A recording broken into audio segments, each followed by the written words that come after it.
ये वो बच्चे हैं जो पढ़ाई में स्कॉलर हैं। मैं इससे बात कर रहा था, इसके 12th क्लास में कितने नंबर थे? 96%। ठीक है, नंबर 1 रैंक आ रही है नंबर के हिसाब से। वो लड़का सीपीयू ज्वाइन नहीं करना चाहता। सीपीयू ही क्यों किया तूने, सीजीएल क्यों नहीं किया? सर सीजीएल किया था मैंने, सीजीएल 24 दिया था। ये एनालिसिस वाला जो पोर्शन है ये बहुत जरूरी है, जितने भी टॉपर्स हैं। मेरे को मैथ सेक्शन के लिए 1 घंटा बच गया था। इसके अलावा तूने कोई किताब नहीं परचेज करी? नहीं सर। तो बीच बीच में डिमोटिवेट तो बहुत बार होते होंगे। घर वालों ने बोल रखा था जितने तेरे को टाइम चाहिए और या जो सी पोस्ट के लिए चाहिए तो पूरा टाइम ले ले। मैं लाइब्रेरी में गया, मेरी तो सर कमर ही दुखने लगी मेरे से, तो मैं इतनी देर कैसे बैठे रहे। फिर मैंने सुबह रनिंग स्टार्ट की, फिर उसके बाद मैंने भगवत गीता की पॉडकास्ट सुनता सर। कि मैं 15 मिनट गुरुद्वारे में जाके बैठता ही बैठता था, लेकिन उस 15 मिनट में मेरे अंदर धीरे धीरे जो एनर्जी आती थी ना, वो मुझे पूरे दिन खींच लेती थी। मेरे प्यारे बच्चों, आप सभी को नमस्कार। मैं अगर आपसे ये पूछूं कि दुनिया का सबसे तेज धावक कौन है, तो हर कोई नाम बताएगा उसेन बोल्ट। अगर मैं आपसे कहूं कि दुनिया में सबसे निडर आदमी कौन है, जो किसी जानवर से नहीं डरता, तो उसका नाम है बियर ग्रिल्स। लेकिन अगर मैं आपसे ये कहूं कि एसएससी सीपीओ 2024 का रियल टॉपर कौन है, तो शायद आप कंफ्यूज हो जाएंगे, लेकिन फिर भी आपको समझाता हूं। एसएससी सीपीओ 2024 रैंक 1 जिस बच्चे के आए, उसके एक्चुअल में जो नंबर हैं वो 357 है। 357 नंबर हैं, 20 नंबर उसे एनसीसी के मिले तो 377 नंबर हुए और उसकी रैंक 1 आई। ऐसे ही अगर आप आगे चलें, 2 हो, 3 हो, 5 हो, बहुत सारे बच्चे हैं। मैं अगर रैंक 3 एग्जाम्पल के तौर पे उठा के देखूं, रैंक 3 पूरे एसएससी सीपीओ में रैंक 3 जो बच्चा है उसके एक्चुअल में नंबर हैं 349 और कट ऑफ जार के 353। मतलब अगर एनसीसी ना हो तो जिस बच्चे की रैंक 3 आई है वो सीपीओ क्वालिफाई भी नहीं कर पाए। आप मेरी बात समझ पा रहे हैं? लेकिन 349 में जब 20 नंबर जुड़ते हैं तो बच्चा बन जाता है रैंक 3। मेरे दोस्तों, आज मेरे साथ एक ऐसा बच्चा बैठा हुआ है जो रियल में जिसने एसएससी सीपीओ 2024 टॉप किया है। नाम है अमन झाखड़। इस बच्चे के जो स्कोर है 361 पॉइंट समथिंग, 361 पॉइंट समथिंग इस बच्चे के नंबर हैं। और एसएससी सीपीओ में अगर नंबर वाइज देखें तो इससे ज्यादा नंबर किसी भी बच्चे के नहीं है। अमन भाई, आपका स्वागत है। Thank you sir. Thank you, आप आए यार इसके लिए, और मुझे बड़ी खुशी हुई कि आपने एसएससी सीपीओ टॉप किया। वो बात अलग है कि आपकी रैंक उस हिसाब से नहीं आ पाई क्योंकि आपके पास एनसीसी नहीं था। तो यार तूने एनसीसी ले क्यों नहीं लिया? अगर तू एनसीसी ले लेता तो तेरे तो नंबर बहुत ज्यादा हो जाने थे। यस सर, कॉलेज में बहुत ही लिमिटेड सीट थी, फ्रेशर के लिए 20 सीट्स अवेलेबल थी सर। तो एक चीज तो है कि एनसीसी में 20 नंबर का डिफरेंस बहुत बड़ा हो गया है ना। मतलब एक बच्चा जैसे 3rd रैंक है, ये क्वालिफाई भी नहीं कर पाता बेचारा, और एनसीसी की वजह से 3री रैंक पे पहुंच गया। तो ये तो बहुत बड़ा गेम हो गया है। तो मतलब हम ये कह सकते हैं कि अगर आप सीपीओ में सिलेक्शन लेना चाहते हैं तो एनसीसी तो गेम चेंजर हो गया एक किस्म से। बिल्कुल सर, क्योंकि जहां आप लिस्ट क्वालिफाई नहीं कर रहे हो और वहां आप रैंक 3 पे पहुंच जा रहे हैं या रैंक 1 पे पहुंच जा रहे हैं, जबकि एक्चुअल में उनके अगर मैं रो स्कोर के हिसाब से रैंक देखूं तो बहुत कम होगी। यस सर, है ना, वो बिल्कुल भी टॉप 10 कैटेगरी में नहीं आते, लेकिन एनसीसी की वजह से। तो भाई सबसे पहली चीज तो ये कि जो भी बच्चे देख रहे हैं, एनसीसी सी सर्टिफिकेट की कोशिश करो लेने की जब आप ग्रेजुएशन कर रहे हैं, तो बहुत जरूरी है। अमन, अपने बारे में बता, कहाँ का रहने वाला है और कहाँ से बैकग्राउंड है कॉलेज वगैरह का सारा? सर मैं झज्जर हरियाणा का रहने वाला हूँ, वहीं से मेरी स्कूलिंग हुई। उसके बाद मैंने यहाँ डीयू में एडमिशन लिया।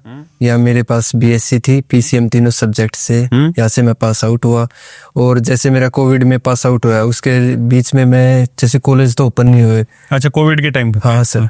तो इसके जो फेज आई बीच में, तो मैं प्रिपरेशन के लिए जैसे गुरुकुल शॉर्ट 60 में गया कुछ। अच्छा, गौरव सर वाले में? हाँ हाँ, कि जैसे ग्रेजुएशन में एफकेट और सीडीएस की थोड़ी प्रिपरेशन हो जाए, क्योंकि अच्छा पहला जो टारगेट था प्राइमरी वो तुम्हारा सीडीएस और एफकेट था? क्योंकि सर ये ग्रेजुएशन वाले एसएससी के तो हम पास आउट नहीं होते, तब तक दे नहीं सकते। लेकिन सीडीएस एफकेट के लिए हम क्वालिफाई होते हैं इन ग्रेजुएशन में। अच्छा, तो सीडीएस दे सकते हैं? हाँ सर। और वैसे प्राइमरी टारगेट था क्या, सीडीएस ही था या नहीं एसएससी देना है, या मन में क्या था? सर मन में तो लास्ट था एसएससी, लेकिन एक बार क्योंकि इसमें ना एसएसबी में थोड़ा कॉन्फिडेंस मेरा कभी बिल्ड ही नहीं हुआ कि हो जाएगा। लगता था क्या, क्योंकि कई स्टोरी सुन रखी थी, कोई 15 अटेम्प्ट देते था तब भी नहीं होता था। तो हमेशा इसका डर लगता था, तो मैं सोचा कि एसएससी ठीक रहेगी। एसएससी थोड़ा सेफ लगता है। ऐसा ही डर मेरे साथ भी रहा, मेरा भी नहीं हुआ। अच्छा, तो ये बता कि एसएससी के बारे में, जैसे गौरव सर के पास श्योर 60 गुरुकुल जो था उसमें आप गए, तो उसमें आप सीडीएस को ध्यान में रखते हुए गए थे या एसएससी को ध्यान में रखते हुए गए थे? सर उसमें मेरे को था नॉर्मल, मैं कम से कम बेसिक कर पाऊँ, जैसे सीडीएस एफकेट हो गए तो एसएससी का भी सेम है बेसिक, लगभग सेम है। हाँ, तो मैं कम से कम बेसिक तो कर पाऊँ कि ग्रेजुएशन में, कि आगे जाके मैं कंपटीशन में सीधा जल्दी से जल्दी एंटर कर पाऊँ। तो वहाँ का कैसा क्या एक्सपीरियंस था? सर वहाँ का सबसे अच्छा है शेड्यूल्स का और टेस्ट का, मेरे को सबसे अच्छा ये लगा। मेरे को वो सर कंसिस्टेंसी बन गई। कैसे? जैसे सर वहाँ सुबह शेड्यूल स्टार्ट हो जाता है सुबह 8 बजे के आसपास और वो रात तक चलता है। तो इसमें ये है हम स्किप नहीं कर पाते क्योंकि वहाँ सारे बच्चे जाते हैं। हाँ, साथ साथ पूरा माहौल बना होता है। हाँ सर, और वहाँ इतने सारे टेस्ट और प्रैक्टिस होते हैं, टेस्ट में इंटरेस्ट हो जाता है, जैसे बच्चे साथ में प्रैक्टिस करें तो फिर ऐसे हो जाता है यार मैं भी अच्छा करूँ टेस्ट में, वो इससे अच्छा करूँ, तो ऐसे कंपटीशन से अच्छा बना रहता है। और वो माहौल की बड़ी वैल्यू है। हाँ सर, माहौल की तो सबसे ज्यादा यही है माहौल के लिए। टेस्ट का कैसे रहता था वहाँ? सर जैसे टेस्ट का लिए वो डेली टेस्ट होते थे, जैसे मैथ का 2.5 घंटे वहाँ असाइनमेंट्स मिलते थे हमको, वो कंप्लीट करने होते थे। वहीं पे डाउट टीचर्स रहते थे, कोई डाउट आ जाए तो साथ के साथ पूछ ले। तो इसका मतलब तो ये हो गया कि ऑनलाइन और ऑफलाइन को मिला के फिर ये गुरुकुल हाइब्रिड सेंटर हो गया एक किस्म का, यानी यहाँ ऑनलाइन वाला स्वाद भी मिल जा रहा है, ऑफलाइन वाला स्वाद भी मिल जा रहा है। हाँ सर। ऑनलाइन की जो कमी है कि कंसिस्टेंसी नहीं बन पाती, हाँ सर, है ना, और ऑफलाइन की कमी ये रहती है कि वहाँ कंटेंट उतना अच्छा नहीं मिल पाता। तो यहाँ दोनों चीजें हो जाती हैं। अच्छा मुझे ये बता कि एसएससी के बारे में सीरियस होके कब लगा? सर मैं सीरियस होके ग्रेजुएशन के पास आउट होने के बाद लगा सर, उससे पहले मैं हल्की हल्की करता था। कोई जैसे हल्की हल्की क्या? सर जैसे लाइब्रेरी में आज जैसे क्लासेज नहीं है कॉलेज में, तो लाइब्रेरी का मुखर्जी नगर? नहीं सर, कॉलेज की लाइब्रेरी ऐसे। अच्छा, हिंदू कॉलेज की लाइब्रेरी। हाँ, तो वहाँ बैठ के क्या करते? वहाँ बैठ के सर ऐसे ही, जैसे पहले तो मैंने बुक सोल्व करनी चाहिए कि यार ग्रेजुएशन के बाद सीधा कंपटीशन में जाऊंगा तो पूरी बुक तो सोल्व कर नहीं पाऊंगा। तो मैंने मैथ के लिए 7300 उठाई, क्योंकि हर एक जो भी चैप्टर थे उनके 700 क्वेश्चन थे कि मैं कम से कम उनको सोल्व कर पाऊं, कि मार्क कर पाऊं कि ये मेरे को एग्जाम टाइम में ये जरूर सोल्व करने ये वाले क्वेश्चन। और ये भाई बुक भी लेके आया हुआ। इन बुक को सोल्व कैसे करता था? कवर ववर चढ़ा के पूरा लड़कियों की तरह तो सजा रखा है? सर इतने साल पढ़ने थी तो 2-3 साल तो ऐसे करना पड़ा। अच्छा, इसके 2 टुकड़े कर लिए तूने 73 हो गया। हाँ, पहले ये बहुत मोटी आती थी। हाँ सर, ये कॉलेज में कैसे इतना तो करते क्या थे इसमें सोल्व? जब तुमने कोचिंग नहीं ली या कुछ हो तो बिना उसके कैसे क्या तैयारी करते थे किताब से? सर जैसे मैं लगता स्टार्टिंग से सोल्व करने, पहले मैं खुद से सोल्व करता क्वेश्चंस को। मेरे को खुद से कैसे? डिटेल एक्स मान के या वैसे कैसे सोल्व करते थे? सर एक्स मान के भी सर मैं उससे पहले बेसिक कोचिंग ले आया था। अच्छा, गुरुकुल वाला। हाँ। तो कई क्वेश्चन ऐसे थे जो मेरे को शॉर्टकट से हो जाते थे, कई थे लेंथी। फिर मैं पीछे जाता, पीछे मेरे को अच्छा मेथड मिल जाता तो मैं उसके क्वेश्चन के ऊपर लिख देता नाइस मेथड पीछे। देखा कोई है लिखा हुआ? हाँ सर, बिल्कुल। जैसे 120 ये क्वेश्चन है। हाँ, 128 नंबर। इसमें मेरे को मैं हार्ड उससे कर रहा था मेथड से, फिर मेरे को पीछे इजी मेथड मिल गया तो मैंने लिख दिया इजी मेथड फाइंड। समझ गया। हाँ सर, ऐसे। और ये क्या लिख दिया तूने? ये सर प्रैक्टिस, इस क्वेश्चन में कैलकुलेशन ज्यादा हो रही थी, ये ऐसा क्वेश्चन था। हाँ। तो इसलिए मैंने इसका लगा दिया कि प्रैक्टिस करूंगा तो मेरी कैलकुलेशन भी इंप्रूव हो जाएगी इस क्वेश्चन से। और ये 118 क्या लिख रखा है स्टार मार्क करके? सर ये डिफरेंट टाइप का है, ये जैसे मैंने कई सोल्व किए लगातार, ये एक सा ही है लेकिन इसमें कुछ एक डिफरेंट, ये सेम टाइम ये ऐसे वर्ड्स यूज हो रहे थे, तो थोड़ा डिफरेंट क्वेश्चन बन रहा था तो मैंने इसके ऊपर लगा दिया डिफरेंट टाइप। और ये जो अंडरलाइन कर रखे हैं ये? सर इसमें जैसे कई क्वेश्चन होते हैं, ये मेनली बहुत सारे बच्चों की गलतियां होती हैं। स्पीड लास्ट में km/h में चेंज करनी होती है, मीटर पर सेकंड। जो नया बच्चा होता है वो हमेशा इनमें गलती करता है। मेरी सर ये पहले 2-3 क्वेश्चनों में रिपीट हो गई। तो मैं ये तो रिपीट हो रही है, तो फिर मैंने ये अंडरलाइन करके फिर नोट लगाया कि रीड केयरफुली। अच्छा, जो गलती है उसको पकड़ लिया। हाँ सर, कि फिर मैं आज कभी भी इसको स्क्रॉल करूंगा तो मैं देखूंगा नोट रीड केयरफुली, क्या रीड केयरफुली करना है, मतलब कौन सी गलती जो बार बार रिपीट हो रही है। हाँ सर। तो हर एक क्वेश्चन को पहले खुद से सोल्व करते थे? हाँ सर। फिर उसका सॉल्यूशन ढूंढते थे? हाँ सर। और तरीका भी यही है। और आजकल जो बच्चे गलती कर रहे हैं सबसे बड़ी गलती यही कर रहे हैं कि जैसे क्वेश्चन देखा 10-20 सेकंड उसमें ट्राई किया, नहीं हुआ, तुरंत सॉल्यूशन देख लेते हैं। तो उसका एक सबसे बड़ा नुकसान क्या होता है कि वो एक ऐसा एटीट्यूड डेवलप हो जाता है कि हर चीज को स्किप करके आगे बढ़ने का। और मैथ ऐसी चीज है जो थोड़ा फंसे रहने का है। शुरुआत में थोड़ा सा टाइम दोगे मैथ को तो फिर एक दिन मैथ तुम्हें टाइम दिलाएगा सही जगह। बिल्कुल सर। मतलब ग्रेजुएशन हो गई तो ग्रेजुएशन तक सिर्फ मैथ ही पढ़ते रहे? हाँ सर, मेनली मैथ, क्योंकि सीडीएस एफकेट में मेनली मैथ का चक्कर सबसे ज्यादा था। बिल्कुल। क्योंकि जीएस वगैरह तो वो एक वीडियो आती है जो यूट्यूब पे, तो मैराथन टाइप में, समझ गया, तो वो कर लो तो उससे हो जाता। तो मेनली मैथ का चक्कर होता है सीडीएस में। तो उससे मैंने पहले मैथ सारा कंप्लीट कर दिया। रीजनिंग मैथ हो गया था, ऐसे मान लो उसके साथ रीजनिंग तो चल ही जाती है। रीजनिंग कैसे कैसे की? सर रीजनिंग की मैंने पहले कुछ टॉपिक्स होते हैं जो यूट्यूब से देखने से कर लिए, जैसे कैलेंडर जो देखने पड़ते हैं। बाकी तो मैंने PYQ सोल्व करे जैसे। अच्छा, खुद की प्रैक्टिस से मार चलता हाँ है। सर, खुद की प्रैक्टिस से, और फिर मॉक्स आ गए, फिर रीजनिंग तो ऑटोमेटिक इंप्रूव होती गई। जितना मैथ इंप्रूव होता गया उतनी रीजनिंग इंप्रूव। अच्छा, वो कनेक्ट है मतलब रीजनिंग से ना, कि मैथ अच्छा होता जाएगा, रीजनिंग की कैलकुलेशन और वो सब फास्ट हो जाती है। सर। लेकिन रीजनिंग में तो कुछ एक चैप्टर ऐसे होते हैं जिसमें कुछ खास ट्रिक वगैरह रहती है। हाँ सर, तो वो तो सर जैसे पीयूष सर की वीडियोस थी कुछ से, जैसे कैलेंडर। तुम सारा सब यूट्यूब से पढ़ गए हैं। कोचिंग है तो सारी बर्बाद करवा दोगे तुम जैसे बालक। चलो क्या ही बोलूं इस बात पे, लेकिन जो बच्चा नए सिरे से तैयारी कर रहा है वो भाई कोचिंग ले लेना। ये वो बच्चे हैं जो पढ़ाई में स्कॉलर हैं। मैं इससे बात कर रहा था, इसके 12th क्लास में कितने नंबर थे? 96% तो सर। 96% बच्चे हैं। तो इनकी सारी स्ट्रेटजी फॉलो मत कर लेना, कैरेवल ऐप डाउनलोड कर लो भाई, वो तुम्हारे लिए कर रखा है। देखिए YouTube जो है ना बहुत हेल्प करता है, मजाक की बात नहीं। आप अगर दो चीजों में बहुत मतलब सक्षम है, सबसे पहला है सेल्फ डिसिप्लिन अगर आप हैं, और सेल्फ डिसिप्लिन के बाद अगर आप में दूसरी ये क्वालिटी है कि आप ये छांट पाए कि मुझे कितना कंटेंट पढ़ना है, कहाँ से कंटेंट पढ़ना है। अदरवाइज यूट्यूब का समंदर तो इतना बड़ा है कि वहाँ ऐसी चीजें भी आपको देखने को मिल जाएंगी जिसको पढ़ना ही नहीं है आपको, और आप उन उलझनों में घुसे रह जाएंगे।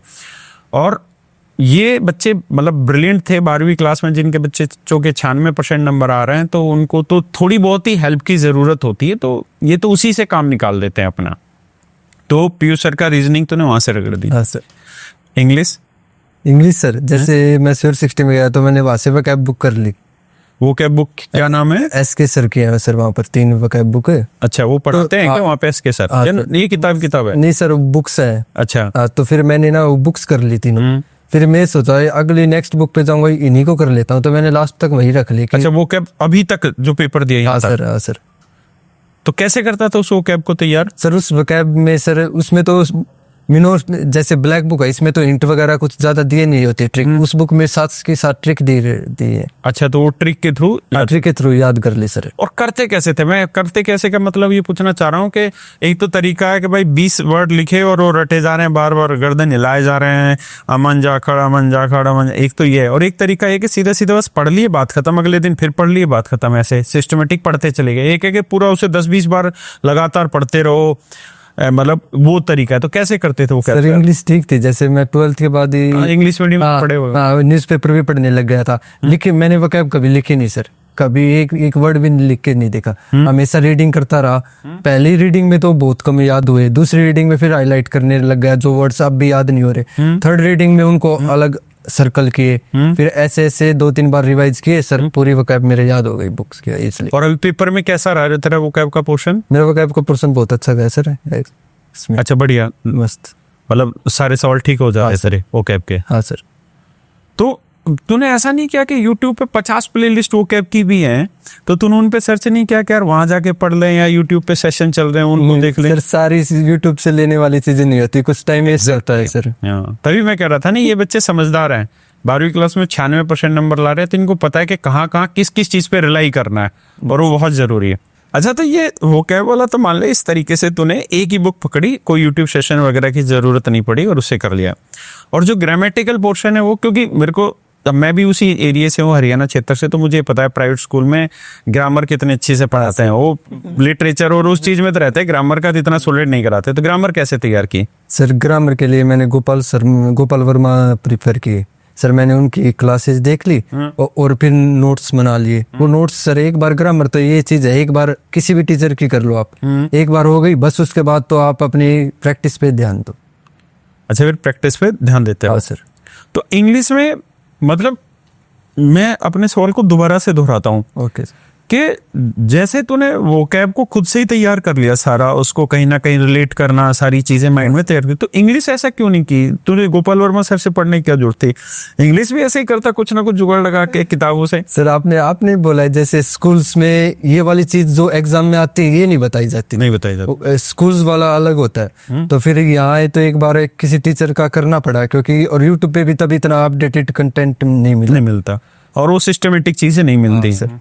और फिर आजकल इतनी महंगी भी चीजें नहीं है। मैं दोबारा से कोचिंग प्रमोट कर रहा हूँ। तो गोपाल वर्मा सर तो जैसे तुम जैसे जो बच्चे हैं वो तो मतलब थोड़े से वो हैं कि मतलब बंधे हुए बच्चे हैं। गोपाल वर्मा सर तो हंसते हंसाते पढ़ाते हैं, खुल के पढ़ाते हैं, तो मजा आ रहा था पढ़ने में। यस सर, बिल्कुल मजा आ रहा था। ये बात थी सर, टाइम वेस्ट नहीं हो रहा था तो अच्छा ही लगता है। जो पढ़ता है ना, हाँ मेरा टाइम वेस्ट नहीं हो रहा तो सर से पढ़ लेता हूँ कोई। और उनके कॉन्सेप्ट में डेप्थ अच्छी है। हाँ सर, ये डेप्थ अच्छी है। हाँ। और जब मेरा भी 2014 में एसएससी सीजीएल में सिलेक्शन हुआ था तो मैं उनके साथ बैठा था लास्ट में, मेरे साथ ही पढ़ाते थे। अच्छा सर। तो हम साथ बैठे थे, तो 2-3 दिन मैं उनके साथ बैठ के एक 1.5 घंटा ना कुछ मैंने कर रहा था तैयार के मीन्स देने जाना है। तो मीन्स में कुछ तो आया इंग्लिश का, क्योंकि सारा वो कैब और अनसीन पैसेज के थ्रू तो सिलेक्शन नहीं होगा। तो उन्होंने कुछ चीजें ऐसी बता दी थी जो मतलब काम आती हैं। तो जरूरी है कि इंग्लिश ग्रामर एक बार तरीके से तैयार कर लो, है ना सर, ताकि वो रिलेट करना आ जाए। तो उस मामले में गोपाल वर्मा सर बढ़िया है। बताइए सर, आपका स्टूडेंट निकला है। अच्छा, जीएस की तैयारी कैसे की, कोचिंग ली, क्या किया? सर जीएस में जैसे साइंस तो मेरा बैकग्राउंड था, कॉलेज में भी था। तो क्या साइंस था बैकग्राउंड? बीएससी था? हाँ बीएससी था और कॉलेज में नॉन मेडिकल थी। अच्छा, तो मेरे इससे हो गया। तो साइंस की तुझे जरूरत ही नहीं पड़ी? हाँ सर, साइंस की जरूरत नहीं पड़ी। तो पीवाईक्यू की भी जरूरत नहीं पड़ी या वो किया? वो सर लास्ट में किए कुछ पीवाईक्यू थोड़े बहुत। और बाकी फिर जो हिस्ट्री, ज्योग्राफी, पॉलिटी, ये सर मैंने हिस्ट्री और पॉलिटी की लूसेंट से। जियोग्राफी में मेरा इंटरेस्ट बहुत कम था सर, वो तो मैंने यूट्यूब से देख के ऐसे था कि कर ले बस, खाना पूर्ति करना। हाँ खाना पूर्ति करना। तो लूसेंट में तो यार फिर बहुत सारी चीजें थी, याद रटी पूरी? और सर 3-4 बार कम से कम लूसेंट किए दो, लेकिन 2 सब्जेक्ट किए ना सर। तो ये होता था, हाँ 2 ही सब्जेक्ट है, हिस्ट्री और पॉलिटी, ये तो कर ही लेता हूँ, पूरी बुक थोड़ी करनी है। तो फिर पेपर में क्या रहा तेरा स्कोर इसमें, हिस्ट्री और पॉलिटी में? हिस्ट्री और पॉलिटी हमेशा अच्छी गई है सर मेरी। स्कोर अब तो याद नहीं सर, बहुत 1-1.5 साल हो गया एग्जाम हुए, तो अब प्रॉपर। लेकिन मतलब कवर हो जा रही थी? हाँ सर, कवर हो रहा। तो जीएस में तुझे कोचिंग लेने की जरूरत नहीं पड़ी? नहीं सर। नाइस यार, अच्छा। अब एक चीज मुझे और बता कि तेरा तो मैथ बैकग्राउंड है, पीसीएम में था ना? हाँ सर। तो मैथ बैकग्राउंड था, तो जब मतलब एज ए रोज स्टूडेंट जब 7300 कर रहे थे और जब कोचिंग लेने के बाद जो 7300 को आप प्रैक्टिस कर रहे थे, तो दोनों में डिफरेंस क्या नजर आ रहा था? या अप्रोच क्या बदल जा रही थी या लगभग ऑलमोस्ट सेम ही चीजें पकड़ जा रहे थे? सर ऑलमोस्ट सेम थी। कुछ टॉपिक्स या कुछ प्रोप होते थे जो मैं पहले अटकता था या मेरे से हो नहीं रहे थे, उनके अलग मेथड्स पता चल गए जिससे वो इजीली हो गए। मिक्सर एंड एलिगेशन पहले से आता था? सर वो एलिगेशन वाला नहीं सर, वो पहले नहीं। पहले स्कूल में कभी पढ़ाई नहीं हमने? नहीं सर, वो कोचिंग में ही आता है। कोचिंग में ही आता है सर वो। तो कुछ ही चैप्टर में है, लेकिन अगर बेसिक मजबूत हो तो बिना उसके भी इजी कर सकते हैं। हाँ सर। है ना? तो अच्छा, 2023 में तेरी ग्रेजुएशन खत्म हो गई भाई अमन, तो फिर सीपीयू ही क्यों किया तूने, सीजीएल क्यों नहीं किया? सर सीजीएल किया था मैंने, सीजीएल 24 दिया था। अच्छा, सीजीएल 2024 दिया था। हाँ। क्या रहा उसमें? सर उसमें मेरे को टीए मिली थी एक्साइज जीएसटी में। दिल्ली या बाहर? दिल्ली में सर। दिल्ली में। फिर ज्वाइन किया था कि नहीं किया? नहीं सर, उस टाइम मेरा ज्वाइनिंग हो गई थी हरियाणा गवर्नमेंट में, clerk. Haryana CET group C health department में क्लर्क में ज्वाइनिंग हो गई थी। क्लर्क की तनख्वाह ज्यादा थी कि टीए की तनख्वाह ज्यादा थी? टीए की ज्यादा थी।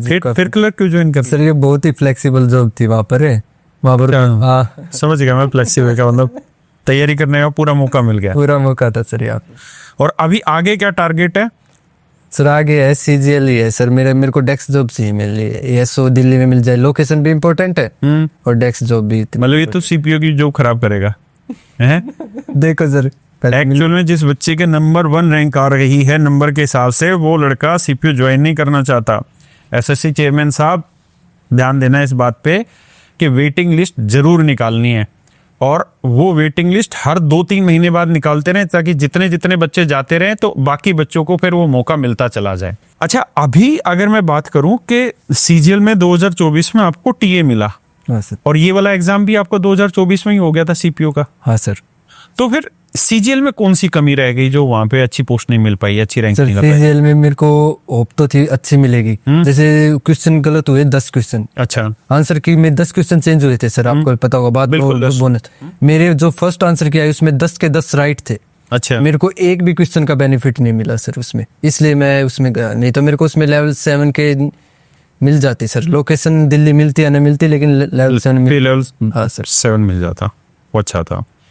अच्छा, अब तूने इतनी तैयारी की, इस तैयारी के बाद अगर नए बच्चों को कुछ गाइड करना चाहे कि अगर कोई नया बच्चा पहली बार तैयारी करना चाहता है सीपीयू की, सीजीएल की या किसी भी एग्जाम की, तो उसकी तैयारी करने के लिए क्या क्या स्ट्रेटजी होनी चाहिए? जैसे सबसे पहले तो अपना एक बैच कंप्लीट करो, कहीं से भी करो, फिर अपने प्रैक्टिस पे लग जाओ, सबसे ज्यादा मॉक और एनालिसिस, उसी से स्कोर बढ़ेगा। सर मैंने सबसे पहले जो मॉक दिया उस पे मेरे नंबर आए 110, सबसे पहले वाला मेरा अब भी याद है। फिर उसके बाद धीरे धीरे एनालिसिस की और सर मैं 180 नंबर लेके आया लास्ट में, जो मेरे ऐसे। तो कोई एक ऐसी स्टेज भी आई जहाँ मॉक टेस्ट का स्कोर ही नहीं बढ़ रहा हो? हाँ सर, एक स्टेज आई जा 135 140 के पास, इसके बाद मेरा स्कोर नहीं बढ़ा। उस टाइम तो मैं तंग भी हो गया था कि यार कैसे बच्चे 160 के आसपास भी लेके चले जाते हैं। फिर क्या किया? फिर उसके बाद सर 1 महीना और लगा, मॉक और एनालिसिस ये मैं लिखता रहता कि मेरा क्वेश्चन क्यों गलत हुआ। अच्छा, यही पेपर एग्जाम में आ जाता और मैं क्वेश्चन गलत कर देता तो देखो क्या होता। जैसे क्या क्या कारण रहे होंगे? सर जैसे एक तो सभी के सिली मिस्टेक्स, जैसे किसी में नोट नहीं पढ़ा, स्टार्टिंग में हमेशा होते हैं, जो नया बच्चा लगता है ना, नोट की मिस्टेक्स, जैसे किसी क्वेश्चन में नोट नहीं पढ़ा और छोटी किसी ने यूनिट चेंज नहीं की, तो ऐसे ऐसे छोटे मिस्टेक्स पे मेरे होता है। फिर मैंने इम्प्रूव की, थोड़ा स्कोर और बढ़ा। फिर सर ऐसे धीरे धीरे मैंने एनालिसिस, मेरा एनालिसिस से मैंने 2-3 नोटबुक भरती। फिर एनालिसिस जो इसको दोबारा बताया, 2-3 नोटबुक भरती सिर्फ एनालिसिस से? हाँ सर। कैसे? मेनली सर जीएस की तो मेरे सबसे ज्यादा क्वेश्चन होते हैं जीएस के गलत। अच्छा, मैंने जीएस का अलग पोर्शन बना लिया नोटबुक में, मैं जीएस के क्वेश्चन राइट करता रहा कि ये यहाँ गलत हो रहा है, ये यहाँ गलत। और मैथ्स के में तो मैं ऐसे कर लेता, जैसे मोक दिया, मोक में मेरे मैथ्स के किस सेक्शन में गलत, मैं सर्कल कर देता हूँ उसका नाम लिख के, जैसे मेंसुरेशन के गलत हुए, मेंसुरेशन के इस टाइप के गलत हुए, सर्कल कर देता। फिर कभी टाइम मिलता है जैसे सैटरडे संडे या कभी भी जैसे 2-3 दिन बाद जो भी मेरे सर्कल किए हुए थे मैं उन क्वेश्चन को दोबारा से रिवाइज कर लेता। नाइस। और देखो इस बच्चे ने बहुत अच्छी चीज कही कि 2 से 3 कॉपी इसने भर दी एनालिसिस के लिए। और मैं जो ऑनलाइन में एक चीज आपको कह रहा था ना कि ऑनलाइन में आज के टाइम में जो एक सबसे बड़ी कमी है वो यही है कि बच्चा ना खुद से बहुत बार एनालिसिस नहीं कर पाता उतना अच्छे से, उसको चाहिए कोई दूसरा एनालिसिस उसके लिए करके दे दे। तो वो काम भी अब हम करने जा रहे हैं कैरियर लैब के थ्रू कि आपका जो एनालिसिस है कैरियर ऐप पे हम जो टेस्ट प्लेटफॉर्म हम लेके आ रहे हैं उसमें हम ये काम कर रहे हैं कि बच्चे का एक एक क्वेश्चन का चैप्टर वाइज सब्जेक्ट वाइज उसको एनालिसिस पीछे तक का ट्रैक रिकॉर्ड मिलता चला जाए। तो मेरे प्यारे बच्चों, ये एनालिसिस वाला जो पोर्शन है ये बहुत जरूरी है। जितने भी टॉपर्स हैं उनके इस वाले सेक्शन को ध्यान से सुना करें, क्योंकि यहां से कुछ ना कुछ नई चीज सीखने को मिलती है, बाकी चीजें तो सबकी अलग अलग होती है।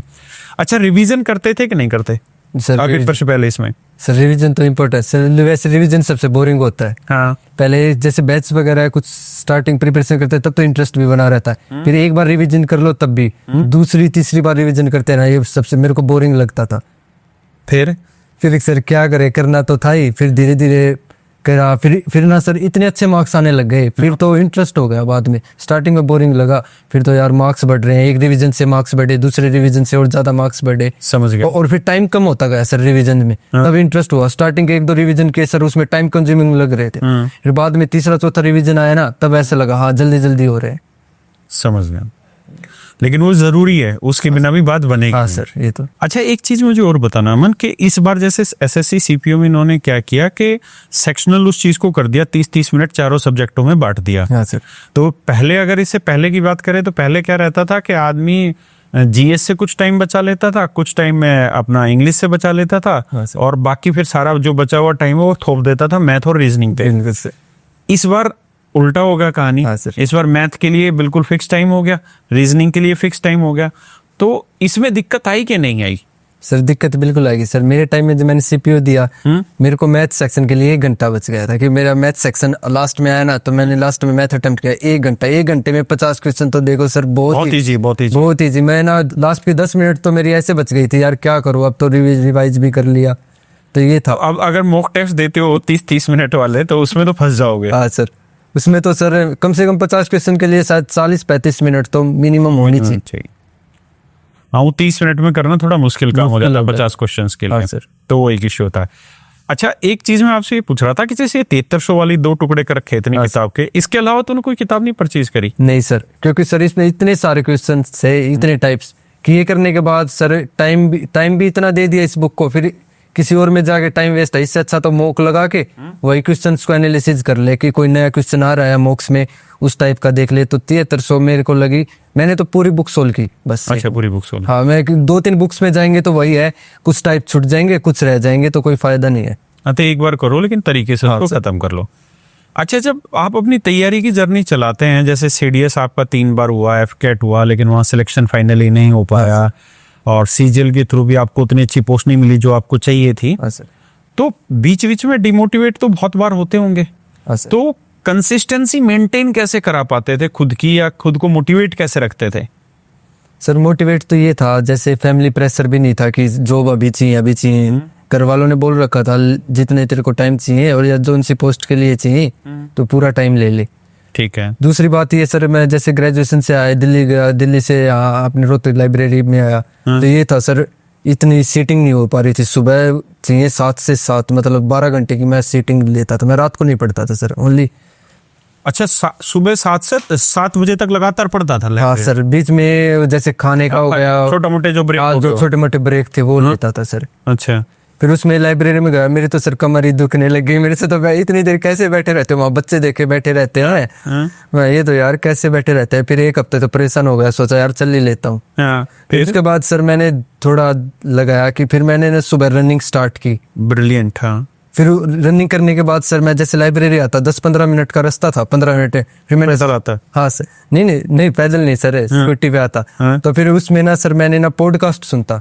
अच्छा। स्टार्टिंग में तो सर मैंने साइकिल ली, साइकिल में और ज्यादा टाइम मिल जाता था और रनिंग करके और ज्यादा वो होता ना, मजा आता। फिर उसके बाद मैंने भगवत गीता की पॉडकास्ट सुनता सर। अच्छा। हाँ, पॉडकास्ट सुनता 15 मिनट में, शायद वो छोटे छोटे पॉडकास्ट है स्पॉटिफाई पे, मेरी वो पॉडकास्ट पूरी हो जाती वहां तक, मतलब एक अध्याय की। फिर उसके बाद सर ऐसे होता, बाहर माइंड डाइवर्ट नहीं होता सर लाइब्रेरी में। ऐसे था ना, फोन में मन करता उसके बाद देखने का, फोन में रख देता था, बस किताबों में देखता रहूं ना। बाहर ऐसे लगता था कि क्या हो रहा साइड में, ऐसी है भगवत गीता आप सुनोगे ना, ऐसे हेल्प करती है चीज। हाँ सर बिल्कुल। तो मेरे प्यारे बच्चों, ये बातें आपने सुनी और आपने 2-3 बहुत अच्छी अच्छी चीजें इसमें से निकाली। एक तो सबसे आखिरी में जो इस बच्चे ने बोला, देखिए ये सच मायने में किसी भी आदमी के लिए ना लगातार एक चीज के ऊपर काम करते रहना बहुत डिफिकल्ट होता है। इसलिए कोई ना कोई एक ऐसी अदृश्य शक्ति चाहिए जो उसको बार बार मोटिवेट करती रहे। जैसे बहुत सारे बच्चे प्रेमानंद महाराज जी को सुनते हैं, ये बच्चा भगवत गीता के अध्याय सुनता है, कोई बच्चा किसी को सुनता है, तो वो बहुत ज़रूरी है। मैं एक सीजीएल में शायद रैंक 6 थी, उस बच्चे को, पंजाब से बच्चा था, उसको सुन रहा था, तो वो कह रहा था कि मेरा रोज का काम था कि मैं 15 मिनट गुरुद्वारे में जाके बैठता था, और मुझे गुरुद्वारे में बैठ के बैठा रहता था शांति से, लेकिन उस 15 मिनट में मेरे अंदर धीरे धीरे जो एनर्जी आती थी ना, वो मुझे पूरे दिन खींच लेती थी। और कई बार ऐसा भी हुआ कि मैं सुबह गुरुद्वारे नहीं गया जल्दबाजी के चक्कर में, और मैं सीधा पढ़ने लाइब्रेरी चला गया, तो बता रहा था कि मेरा वो पूरा दिन खराब हो जाता था। तो कहीं ना ह्यूमन साइकोलॉजी में ये रहता है कि कोई ना कोई एक इंटरनल स्ट्रेंथ हमें अंदर डेवलप करनी पड़ती है। जैसे आप भगवत गीता सुन के डेवलप कर रहे थे, कोई मंदिर जाके डेवलप कर रहा है। शायद आयुषी चौधरी, वो लड़की जो आईएएस बनी, उसने कहा कि मेरा रोज का था कि मैं मंदिर जाती थी। तो कुछ बच्चों को वहां से एनर्जी मिलती है। तो अपने एनर्जी के सोर्स को जरूर ढूंढिए, किसी एक चीज पे विश्वास करिए। और मैंने बहुत लोगों को देखा है जो एक चीज पे विश्वास करते हैं, जैसे कोई कुत्ते को दूध पिलाता है, कुछ बिस्किट खिलाता है, तो वो लगातार खिलाते रहते हैं। तो जब आप एक चीज पे विश्वास करते हैं, मैंने एक सुना था, शायद अभिषेक बच्चन का ये सुना था, उसने कहा कि मेरा रोज का काम है कि मैं अपने घर की छत पे ना, जो चिड़िया पक्षी वगैरह होते हैं, इसके लिए रोज पानी रखता हूँ। तो उससे क्या कि इंटरनल स्ट्रेंथ आती रहती है, और जब आप नेगेटिव होते हैं तो आपके मन में आता है कि यार मैं एक तो पॉजिटिव काम करने लग रहा हूँ। तो वो बहुत जरूरी चीज है। दूसरा, आपको ये पता होना चाहिए कि किस समय कौन सा कंटेंट उठाएं और कौन सी ऐसी चीजें जो नहीं उठाएं। जैसे इसने तेतर शो वाली किताब का एग्जाम्पल दिया कि मेरे को इसके अलावा और कोई किताब उठाने की जरूरत ही नहीं पड़ी, क्योंकि इसमें हर एक चैप्टर में इतने सारे क्वेश्चंस थे कि मैं उन्हीं क्वेश्चंस को बार बार करना पसंद कर रहा था, ना कि मैं अलग अलग रिसोर्सेज पे लाई करना चाह रहा था। और तीसरी चीज ये कि इस बच्चे के जीवन में एक बहुत अहम रोल प्ले किया, जो गौरव सरवाला शो 60, उसने इसके अंदर एक हैबिट डेवलप कर दी 12-12.5 घंटे पढ़ने की, और उस हैबिट ने इसके जीवन में आगे बहुत हेल्प की। उस एनालिसिस जो इसने कहा कि मैंने 3 कॉपियां भर दी एनालिसिस से, तो वो गुरुकुल ने उस चीज को डेवलप कर दिया, और ये बहुत अच्छी चीज है। नमस्कार मेरे बच्चे, और इस बच्चे का भी बहुत बहुत धन्यवाद, क्योंकि ये रियल टॉपर है। सबसे ज्यादा नंबर सीपीयू में इसी के हैं। ये चाहता तो नहीं भी आता, लेकिन उसके बावजूद आया, क्योंकि जो जमीर जिनके जिंदा होते हैं, जो बच्चे अच्छे होते हैं, वो हमेशा उस चीज का सम्मान करते हैं। जहां से जो भी मिला उस चीज का सम्मान करना चाहिए। आप भी करते हैं। नमस्कार, धन्यवाद, थैंक यू।